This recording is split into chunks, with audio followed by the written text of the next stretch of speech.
గారు సిద్ధయ్య గారి బావమరిది గారికి, వారి బావగారు మరి ప్రభాకరరావు గారు, రిటైర్డ్ పాలకేంద్రం నల్లశెట్టి ప్రభాకరరావు గారు, వారి సన్మానం చేస్తారు.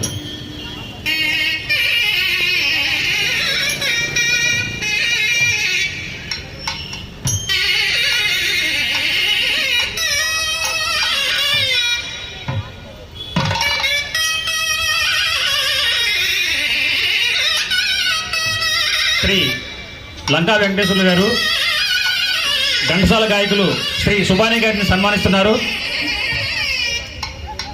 అలాగే రాజేష్ బాబు గారు, కృష్ణప్రసాద్ గారు వారిని ఘనంగా సన్మానిస్తున్నారు.